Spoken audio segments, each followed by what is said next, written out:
Ed, for today personal tip, ang aking personal payo para sa araw na to. Pansin mo ba na mas meron kang peace of mind kapag nakakabayad ka ng utang mo? Ang ibig mo sabihin, mas ramdam mo sa sarili mo na nakakangiti ka, mas magaan yung pakiramdam mo, mas hindi ka stress kapag alam mo sa sarili mo na nababayaran mo yung utang mo on time, hindi ka nagkakaroon ng default, or kung sakali man nahihirapan ka bayaran, kausapin mo yung napaghiraman mo ng pera, makipag-ayos ka, huwag mo lang itong tatakbuhan.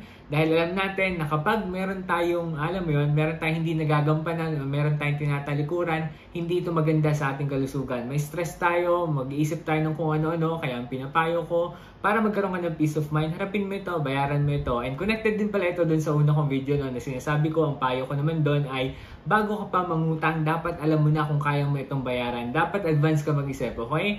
Yun lang yung personal payo ko ngayong araw. Para magkaroon ka ng peace of mind, lagi mo tandaan na kailangan bayaran natin utang natin pa konti-konti. At huwag tayong mangutang kung hindi natin kayang bayaran in the first place, okay? Kung nagustuhan mo itong video na to, baka pwedeng pakilike. And then, kung hindi pa kita follower, baka pwede mo namang i-like and follow yung FB page ko na Ed for Today. And then, pwede mo na palang akong i-follow sa TikTok, no? At pwede mo akong i-subscribe sa YouTube at Ed for Today. Yun lamang. Salamat!